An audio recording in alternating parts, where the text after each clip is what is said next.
আসসালামু আলাইকুম everyone, welcome back to my channel mister and missus home. আশা করি সবাই ভালো আছেন। আজকে আমি আপনাদের মাঝে খুবই সহজ একটি রেসিপি নিয়ে চলে আসছি, চিংড়ি পোলাও। আমার রেসিপি ফলো করলে আপনারা খুবই সুন্দরভাবে রান্না করতে পারবেন। প্রথমে আমি চুলায় একটি হাঁড়ি বসিয়ে দিয়েছি।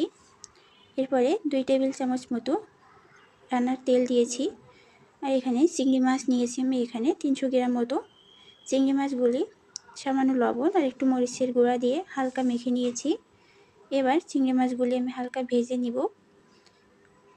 দুই পাশ হালকা ভেজে নিতে হবে, খুব বেশি ভাজলে কিন্তু চিংড়ি মাছের স্বাদটা একেবারেই নষ্ট হয়ে যাবে।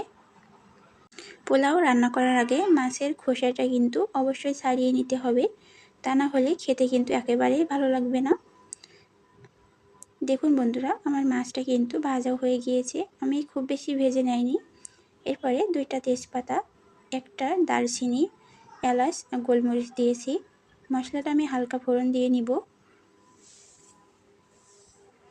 মশলাটা আমার ভাজা হয়ে গিয়েছে। এবার 1 কাপ মতো পেঁয়াজ কুচিয়ে দিয়েছি। পেঁয়াজটা আমি হালকা সফট করে ভেজে নিব, খুব বেশি কিন্তু ভাজলে হবে না।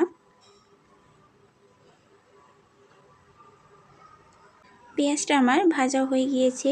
এই পর্যায়ে আমি দিয়ে দিচ্ছি জিরা বাটা, রসুন বাটা, আদা বাটা আর বাদাম বাটা। 1 টেবিল চামচ করে দিয়েছি সবগুলি। এবার আমি মশলাটা হালকা ভেজে নিব, যাতে কাঁচা গন্ধটা না থাকে। দিয়ে দিচ্ছি একটি টমেটো কুচি করে কেটে। টমেটো দেওয়ার চেষ্টা করবেন, আর টমেটো না থাকলে টমেটো সস দিলেও হবে, তাহলে খেতে খুবই ভালো হয়। সামান্য একটু পানি দিয়েছি মশলাটা কষানোর জন্য। একটু বারবার নেড়ে ছেড়ে দিতে হবে, তা নাহলে তলায় লেগে যেতে পারে। আর মশলাটা যদি পুড়ে যায় খেতে কিন্তু একেবারেই ভালো হবে না। টক দই দিয়ে দিচ্ছি। টক দই দিলে পোলাওর স্বাদটা কিন্তু আরও বেশি ভালো হবে। স্বাদ মতো লবণ দিয়ে দিচ্ছি। শুকনো মরিচের গুঁড়া 2 টেবিল চামচ। এবার মশলাটা একটু ভালোভাবে কষিয়ে নিব। কাঁচামরিচ দিয়ে দিচ্ছি 5-6টি, সুন্দর একটি ফ্লেভার আসবে। আর চিনি দিয়ে দিয়েছি 1 টেবিল চামচ। ভেজে রাখা সেই মাছগুলি দিয়ে দিচ্ছি। মাছগুলি দিয়ে এবার মশলার সঙ্গে খুব ভালোভাবে কষিয়ে নিতে হবে।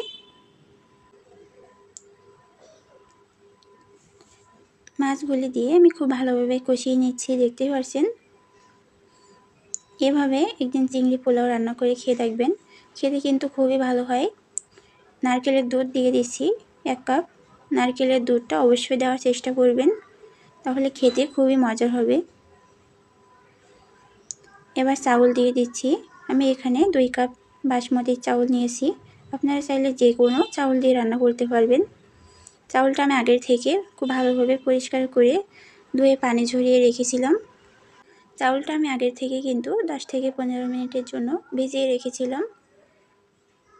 আমি এখানে 3 কাপ পানি দিয়ে দিচ্ছি। চাউল যদি ভিজিয়ে রাখা হয় তাহলে 1 কাপে 1.5 কাপ পানি দিতে হবে, আর যদি ভিজিয়ে না রান্না করেন তাহলে 1 কাপে 2 কাপ পানি দিতে হবে। এবার আমি ঢাকনা দিয়ে ঢেকে রেখে দিব।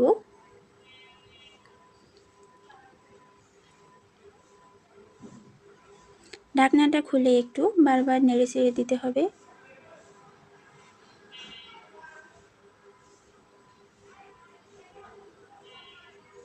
চুলার আঁচটা কিন্তু খুব বেশি জোরে দেওয়া যাবে না, চুলার আঁচটা লো হিটে দিতে হবে। দেখতে পাচ্ছেন পানি কিন্তু শুকিয়ে এসেছে। এবার আমি খুব ভালোভাবে নেড়ে ছেড়ে দিচ্ছি। এবার আমি 10 মিনিটের জন্য দমে রেখে দিব, তাহলে ভাতটা খুব ভালোভাবে সিদ্ধ হয়ে যাবে। উপরটা একটু ভালোভাবে